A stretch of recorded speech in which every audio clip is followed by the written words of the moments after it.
দেখেন বাটপার কাকে বলে কতবার কি আপনাকে দেখাই দিই। একটা লোককে উপকার করার জন্য আমি আপনার একটা গ্রুপে পোস্ট দিলাম যে আমার রক্তের গ্রুপ রক্ত দরকার এবং ইমিডিয়েট দরকার, সে দিয়ে যাবেন। এখন যাকে যে লোকের দরকার সে লোক আমার পাশে আছে, দেখেন দেখাচ্ছি, তার সাথে আমার দেখা হয়েছে, আমি পোস্টটা দিয়ে আমি চলে গেছি। আমি এবার দোকানে গেলাম, ওই লোককে দেখি যে উনি টাকা পাঠাতে যাচ্ছে কারো কাছে।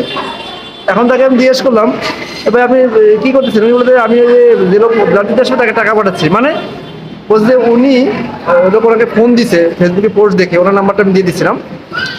এই যে ভাইয়ের নামটা কি? নূর আলী। নূর আলী ভাই। তা ওনাকে বলতেছে যে আমি মতিঝিল থেকে আসবো, বলছি মিরপুর 10 থেকে আসবো, আমাকে টাকাটা পাঠান, তাহলে আমি আসতেছি। দেখেন কত বড় বাটপার। আগে আমি এটা বিশ্বাস করতাম না, এখন চোখের সামনে দেখলাম। এবং আরেকটা মজার ব্যাপারটা হলো কি, ওই পোস্টে আমি রক্তের গ্রুপের কথা লিখতেই ভুলে গেছি। মানে পোস্টে আমি এই রক্তের গ্রুপ লেখা ওই লোক অলরেডি বলতে ভাই টাকা পাঠান, আমি আসতেছি। তাহলে দেখেন সে লোক রক্তের গ্রুপ জানেই না, অলরেডি ফোন দিয়ে টাকা নেওয়া টাকা দেওয়া শুরু করে দিয়েছে। এরকম অনেকের সাথেই ঘটছে। তো নূর আলী বলেন, আপনি কি টাকা দিতে গেছিলেন ওনাকে? জি জি, টাকা দিতে গেছিলাম। কয় টাকা চাইছিল? প্রথমে কয় টাকা চাইছে? প্রথম ছিল 210 টাকা। আচ্ছা আচ্ছা, দেখেন এইভাবে বাটপাড়ি করা যায়। আপনার রক্ত দেওয়ার আগে একটু সাবধানে থাকবেন। এরকম বাটপাড়ি কিন্তু সবার সাথেই করে, রক্ত দেওয়ার নাম করে বলে ভাই টাকা পাঠানো আসতেছি, রক্ত না হোক যে কোনো কাজে হোক, আপনাদের এরকম বাটপাড়ির শিকার হবেন না এবং এটার মাথার সেন্সটা কাজে রাখবেন।